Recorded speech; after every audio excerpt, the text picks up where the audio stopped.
Well, I've got the distinct pleasure of introducing our first contributors. We're thrilled to welcome feminist scholar Ailbhe Smyth and creative practitioner Chrissie Tiller to share stories of confrontation, tension, and how to stay with the trouble and discuss the challenges and potentials of creating space for dialogue in increasingly polarised contexts. So Ailbhe Smyth was the founding head of Women and Gender Studies at University College Dublin and is a long-time feminist, LGBTQIA+ and socialist activist.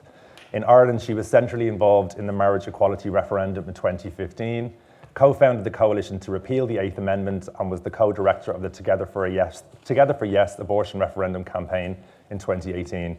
Currently, she's the chair of Women's Aid and also Ballyfermot Star Addiction Services. And speaking with Ailbhe today is Chrissie Tiller, who is an artist and activist who's advised for art and social change projects across EU countries and councils, initiated programs in Europe, Palestine, Turkey, Uganda and Japan. She's recently completed a PhD by prior publication exploring her work and practice. She was the director and founder of MA in Participatory and Community Arts and Goldsmiths and is the chair of Heart of Glass Creative People and Places Consortium and a long-time collaborator of ours. We're really honoured to have them with us here today, so please join me in welcoming Chrissie and Ailbhe. I just want to say, I had only heard of Ailbhe over the past few years and thinking, wow, this woman, she's leading this thing that's actually changing the face of Ireland, and she's done so much to change things. And then Patrick suddenly said, I'd like you to have a conversation with her in live. So we had a little Zoom, didn't we? Yes. And we started talking about the subject, and I think we began to realise, because we're talking about words failing today, how both of us actually, I think Emery just mentioned poets, and how both of us suddenly found that what we started talking about were poets that we both admired and thought about and things. And we also began to see, and I think we've seen over the last day, some of both, we are both separate from two very different countries, although they sometimes feel... They are very different. Yes. Very different countries, Even though I'm a migrant, I know that I belong to the colonisers. Yes, and, I'm the colonised. And you're the colonised, So that is it's as big a difference as you can get, really, isn't it? It is. But then we found, apart from our obvious age, which is, we're the same generation. But which is a really good thing. Yes. And I have to say that it fills my heart with pleasure that you have two older women sitting here having a conversation. So let's hear it for older women. And for older men too, but mainly women. Mainly women. I think older men have always had space for themselves. I think it's good that we have space today. And I think we also began to think, what did we have also in common? Yeah. Apart from both finding activism in different ways, and yours has been very public, and you've really driven 120 odd organisations that you brought together, in your sort of movement. Well, they weren't all very obedient, I have to say, but But you managed to bring them across difference and bring them together. So my activism, I suppose, went into my socially engaged practice, my theatre practice and things, and thinking about how the arts could be used as a tool in that kind of way. But then we also found some other nice things in common, like, we both prefer to wear black. It's easier. As we get older, I think I tend to wear more and more black, a little bit. I've got red tights on today, but, and also, things like growing up. You mentioned yesterday about growing up with the nuclear threat, and that's the first thing I remember that made me an activist. Do you want to say a little bit more about the times we grew up in and what might have made us? Yes, I suspect, we do have that in common about sort of the fear of nuclear war. And we got these really, I don't know if anybody else will know, because who would remember, but we got these incredibly ridiculous, absurd leaflets in through the door about how you built a bunker in your garden. And a lot of people didn't have gardens, so they were sort of a bit bewildered as to where they were to build their bunker. But it was a very, very, very real fear that we had. But I think that my own growing up was really marked by the fact that Ireland was very poor. I mean, I was growing up I was born just after the Second World War in 1946, so it was very, very poor. And of course, at that time, we were still on rations, and they were even more difficult to get in Ireland than they were in Britain. Right. So when my parents got married, a friend gave them something like 5 pounds of sugar as a wedding present, because it was so hard to get. So, I mean, and my family was middle class, but nobody had cash. Everything was on tick. So even though we're not a poor family, you understood what it meant to really have to scrabble for things. You really did. It was a very poor country, and it was completely under the thumb. Not the thumb, it was the fist and the iron feet and the whole weight of the Vatican and the Catholic Church. So that was, and it was a very acquiescent, obedient society. And when I think back on it now, I'm amazed that we actually survived and that we went on, for example, women to, have the women's movement at the beginning of the women's liberation movement. Let's always remember that. Yeah. And of course, we began to rise up and demand our united Ireland, which we're still demanding, and which I believe actually, and I did say it yesterday, I know, but I'll just say it again in case for people who didn't hear it. I mean, I think we really do need now at this stage to have a united Ireland. It doesn't make sense.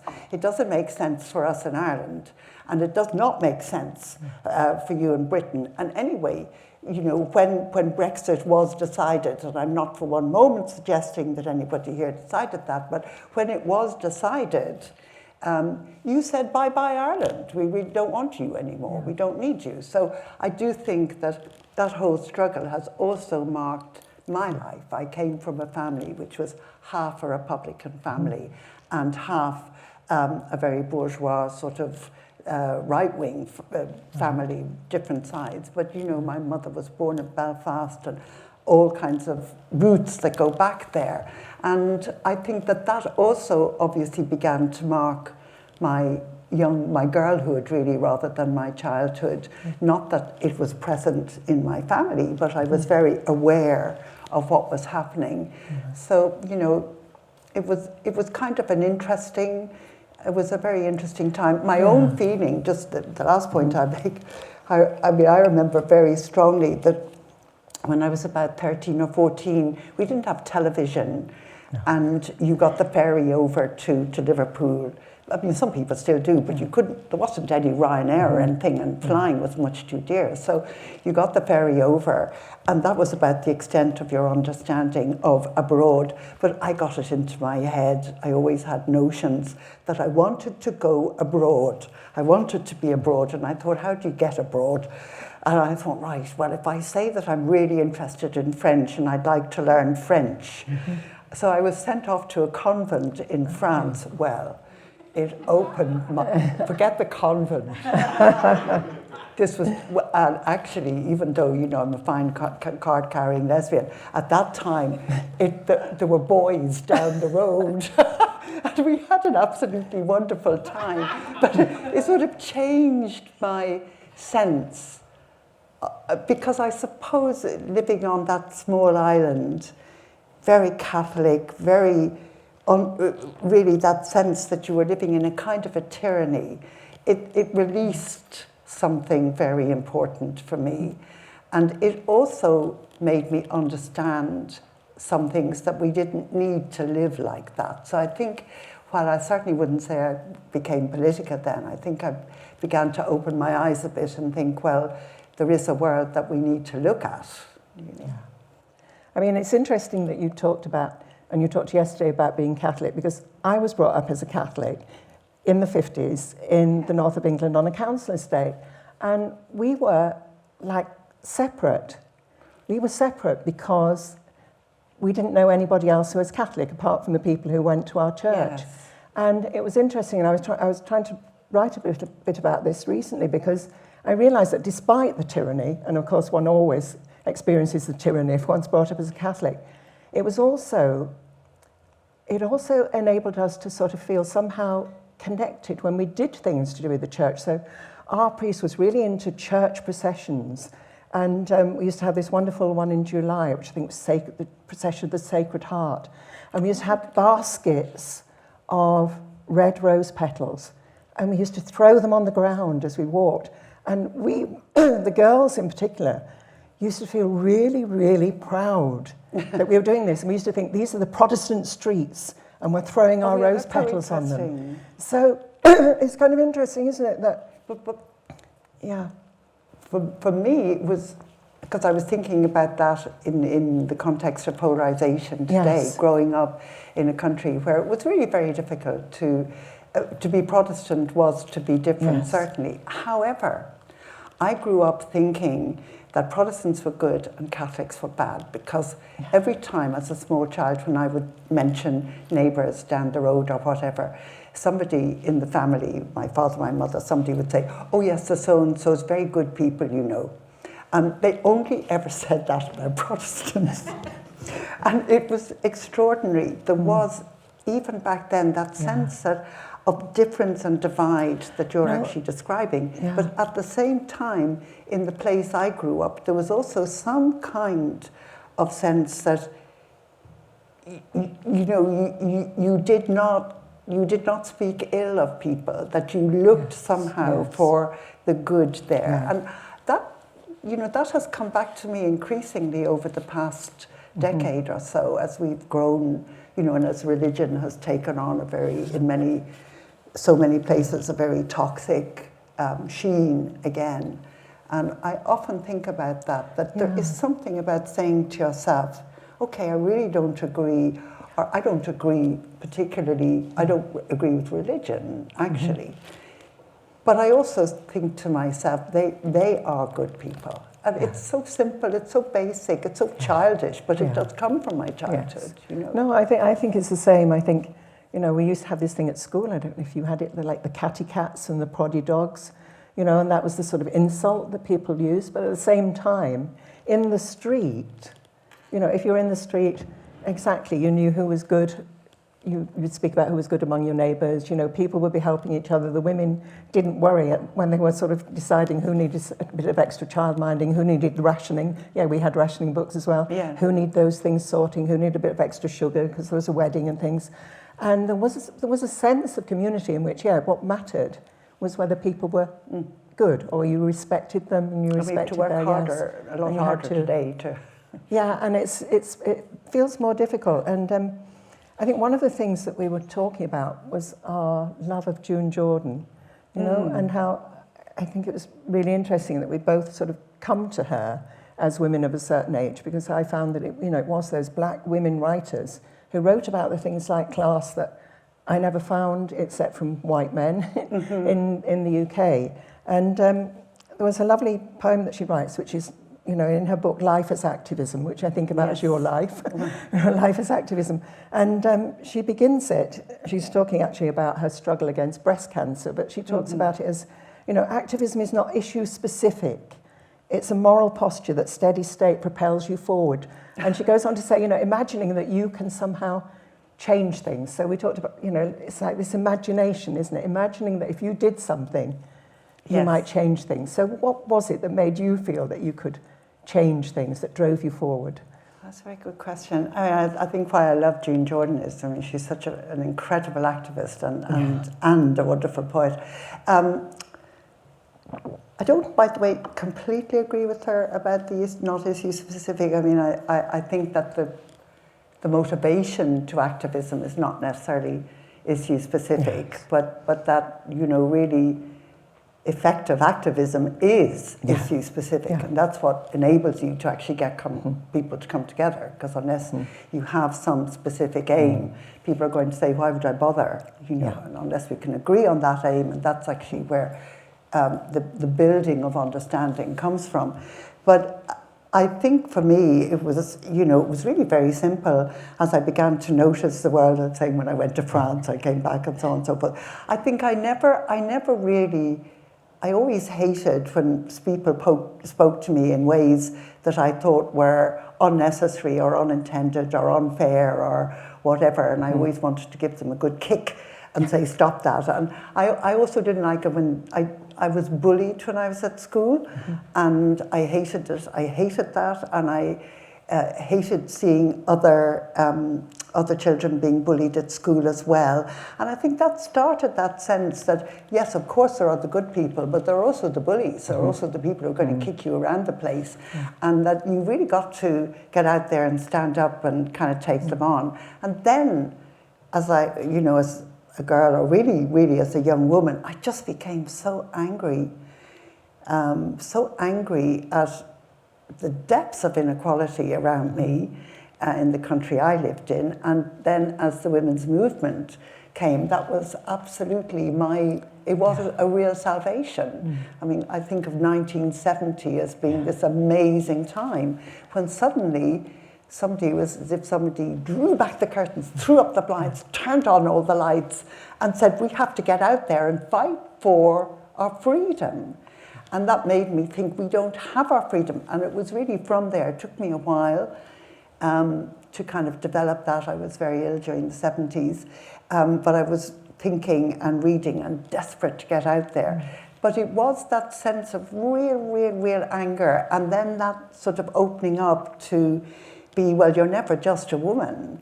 You know, you are me, Ailbhe, white and middle class and a woman, or you're June and you're black American poet. I don't know what class she would have described it, or you are whatever. And gradually over the years I understood, the complicated, or I came to have a different kind of understanding of the role of gender in my life, I suppose. But it was that just sheer annoyance and anger. And, people still say to me, okay, we're out for a night out, okay, just leave it be, because I'll say, isn't that appalling? Isn't that an absolute disgrace? And I'll be stopped. But so I do think that activism, well, it's a decision and a choice. I mean, there's no doubt about that, but I think you can be kind of predisposed towards it. Yes. Yeah, no, I think that's interesting because obviously, I was at university in 1970 and the same thing happened. Yes. Something like, wow, this in part of this struggle, it was a bit difficult to give up your lipstick and wear your dungarees, but otherwise it was, I'm here and I'm with these things. But also, when I started university and I'm first generation and I was really sort of nervous a lot of the time, what actually happened was a couple of months in was that Martin Luther King was asked to address Newcastle University when I was there, and I suddenly went, we weren't able to go into the room, but the thing was broadcast, and just thinking, that's why I think, with June Jordan, that it's not always, I was beginning to think of myself as a feminist, and then I suddenly thought, right, and there's the civil rights movement, and then we were suddenly on marches against the Vietnam War, and I think, that's why I sort of think it must always be a focus on something that we want to change, but is there a sort of tendency to think, my mother used to say the same thing about me. She would say, why are you always saying things are unfair? Yeah, yes. And, but, that was what made me want to change things, to make things fairer. Absolutely, to make a world, or to understand that the world that we live in is deeply, deeply, deeply unequal and very brutal and very cruel. And that, if like me, I began to recognize, I didn't think of when I was young, but began to recognize my privileges, and that I didn't have that those privileges gave me the possibility of freedom that so many others didn't have. And that made me actually very angry, because it's just not right. Each one of us is here for such a short time, And I think we owe it to each other always to try to ensure that the short time each one of us has is as wonderful and as beautiful and as happy as a human life can be. And I don't think human lives are full of happiness, and I think we then have to help one another when they're not.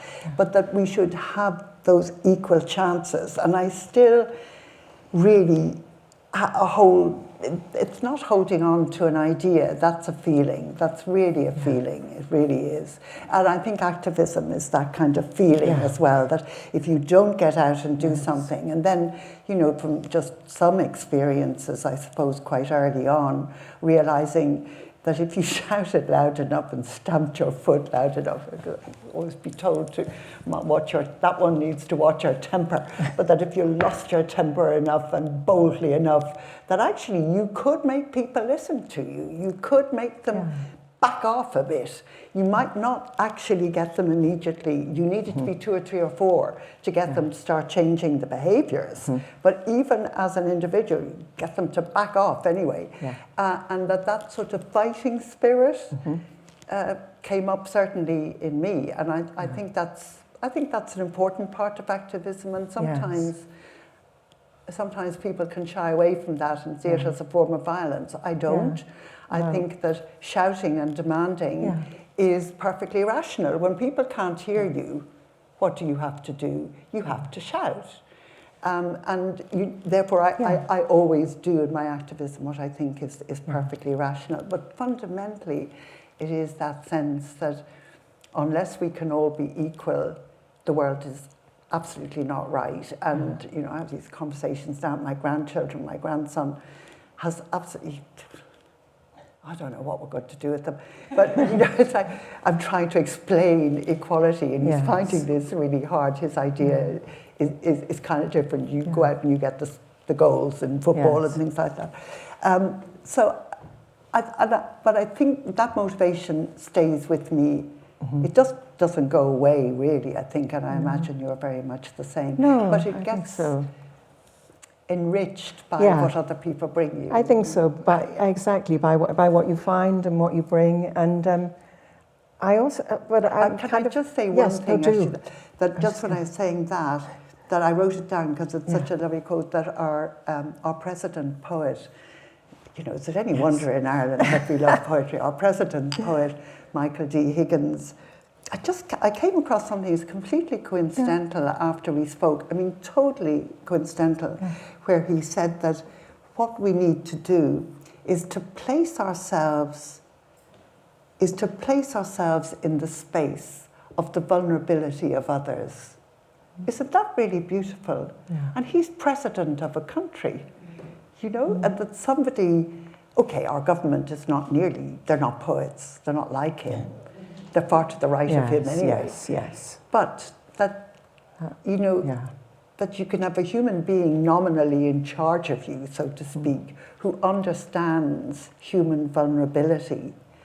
I mean, that really, I found that very moving, actually, to think of that, and I felt very fortunate, which I don't always feel fortunate to live in Ireland, because there's so much that we have to fundamentally change, of course. But there are times when I feel fortunate. Yeah.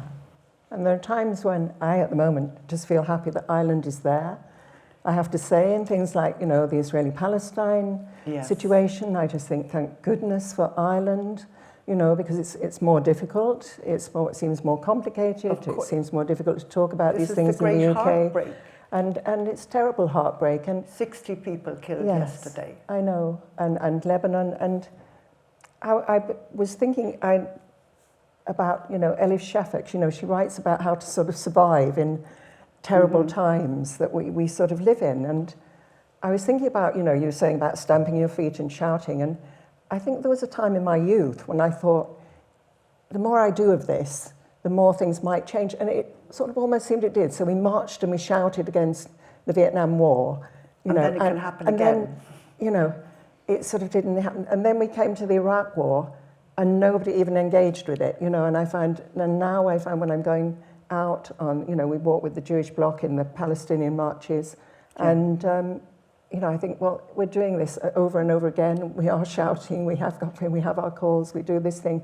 And I found, you know, that because she's a younger writer, I looked at her and she said, you know, today the faith that tomorrow will be better than yesterday is no more. how do we begin to, because it does feel like that, Patrick was talking about that earlier, does it feel like in these times, the thing that maybe we did keep feeling, rationing will stop, and we will get education, and we will do these things, and maybe we'll stop a few wars. Well, how do we move forward now?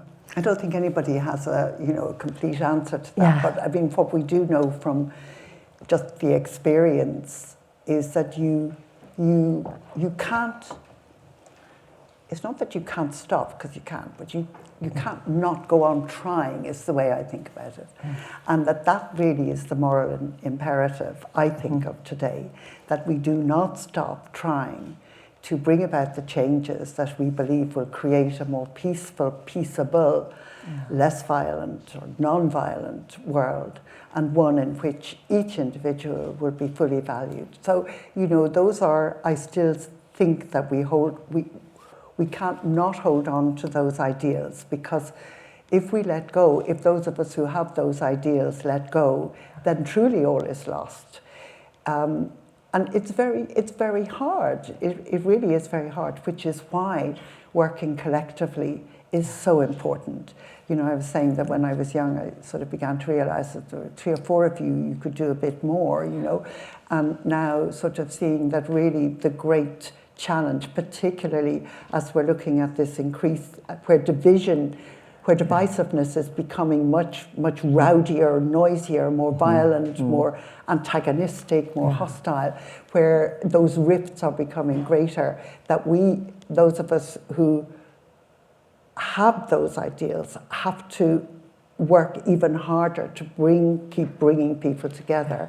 And, one of the ways in which we must never stop talking with the other, and almost especially when the other is not us. Yeah. And I was just thinking about, today, because it's when words fail, or I just think of words fail me, although I think it was Beckett who said something like, words fail, sometimes even they fail. Yes. That's when your heart has to stay there, and you look for those other means of communication, but basically bringing people together in conversation, which is not just about words, because conversation, versare, comes from the Latin to turn, so that to turn with someone or some others, it's about being with them. You don't have to move. It can be your eyes. It is just about that being with, that turning with the other is absolutely crucial. And we cannot achieve anything. I mean, I know the disillusionment we feel when I was on a huge Gaza march in Dublin, Solidarity March on Saturday, and we march every Saturday. We don't get arrested. They wouldn't dream. They wouldn't dare. And just thinking to myself, what good does our marching do? And then I heard myself thinking to myself, yes, but that's actually why we need to keep going. Yes. Because if we stop, there is no hope of anything changing. So the more of us who come together to address whether it's Gaza, whether it's racism that we're surrounded by, whether it's the appalling fascism that's creeping into Ireland even, that we have to not turn away, and we have to seek out the ways of conversing with those who are actually confronting us antagonistically. And we have a lot of experience of that in working north and south in Ireland, which I think is really, really, really important, actually. There's some learning there for us. Yeah, that important learning. And so, I mean, I suppose I'm thinking, what do you feel the role then of the artist is in this situation, in creating these conversations, in creating these possibilities between difference, and thinking about, when I was in Berlin in summer, there kept being posters up that were always, I don't know whether they were to do with a conference that was going to happen or something like that, but all they said was, what would James Baldwin do? Yeah. And, and I was sort of looking at that and I'm thinking, he was always talking about, art, it opens souls, it's always confessional, he says, in some sort of way, and because you're confessing, people can find those similarities between themselves, if you're open, that we disturb the peace, that we create those spaces. I mean, how do you feel as an activist, that the artist, because we're talking about the arts today, and how do you feel that artists can contribute to this? Well, I mean, you've kind of almost, you really answered that question in that. and I think there is one of the words that came up yesterday when we did this exercise on, we each had to sort of name 3 of our strengths. And as I said yesterday, it's really hard for Irish people to admit we've any strengths, but we did. But one of the words, I absolutely loved it. Well, there were 2. There was one word I really loved that was there, one word I really loved that wasn't there. And the word I really loved that was there was chaos. Yes. And of course that is, I'm not saying that all artists are chaotic, absolutely not, but that there is this sense of really disordering the world. And the world, we live in a very disordered world now, but we need a different kind of disorder, a disorder which permits, which allows, which invites, which embraces exploration, adventure, looking out and up and beyond and away, which is, as you said, which is absolutely about opening up horizons and not getting locked into the antagonisms, which is it can be agonistic, of course it can, but it's about sort of breaking that and always breaking binaries. Yes. And those differences are also binary. They're pretty well always binary difference, not absolutely, but pretty well. And I think that's really incredibly important. And I mean, quite apart from just in a very practical way, when we were campaigning for abortion in Ireland, we were all very earnest activists and very political and so on and so forth. And then the artists come along and they say, well, actually, we're going to make banners. And I thought, do they mean kind of like placards? We've loads of placards. And somebody said to me, well, you do what you have to do, an artist said, you do what you have to do. We're not part of this. We're doing banners.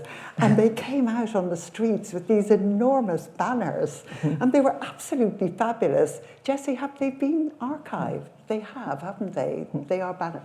And actually, Jessie Jones and her artist pals were doing this also incredible work looking at the relationship between church and state, the role of the Constitution, the way the state had its hands on our bodies. And that opened up different ways of thinking, just even of thinking about ourselves and about what we were doing and about how we needed to crush that state that had its hands on our bodies. Because I think our favourite slogan on that march was always, is it okay to shout slogans in here? Get your rosaries off my ovaries. Which I think is the best ever, actually. No, absolutely. I'm going to take that one. What I'm saying, I suppose, really is that, and I certainly, I mean, just on a totally personal level, wouldn't have made it through, a very, very long struggle. All the struggles are slow. They're all slow. You don't win anything quickly. No. Well, I wouldn't have made it through without my own sort of the great pleasure in poetry, in writing, in visual arts. I wish I could dance. I can't do that anymore. It's very frustrating. I can move, but I can still turn around. But I think that's, it's inestimable. But we need artists all the time, not just in times of trouble. No, but all the time. This is a time of trouble, but we need them all the time. Yeah. And they are also us, because they draw something out in us. Yeah. So I'm being given the 5-minute signal. I thought I want to go on talking. I could see her eyes going over there. And I thought, okay, we've got 3 minutes. I want to keep on talking. I want to keep on talking. So I'm just going to finish. Like when I was involved in community arts in the 80s in London, which was like Ken Livingstone, and it was all politics and art were all the same thing. And we always used to turn to Studs Terkel. Studs Terkel was always the person that you turned to with something to say. And I've always stuck with his thing, and I keep introducing it back to people.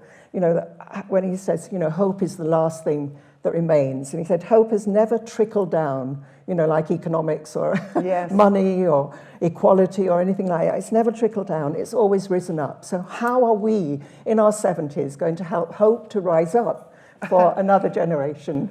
Well, it's really very interesting. I mean, I think growing up Catholic, my kind of Catholicism that I had in Ireland was actually you were taught that despair was the greatest of mortal sins. And it was kind of useful, but in typically Catholic mode, that was negative. Whereas, despair is the greatest mortal sin.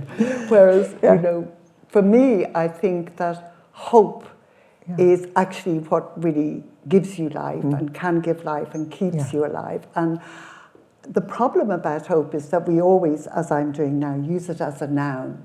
Yes. It's the thing that hope is somehow this kind of thing that somebody else will give you, like, you just said. How can we give hope? We can't because it isn't a thing. Yeah.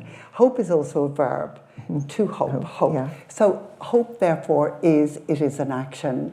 It is a form of activism in itself. It is an action, and it is also a decision and a choice. That means it is a decision that we decide that we hope.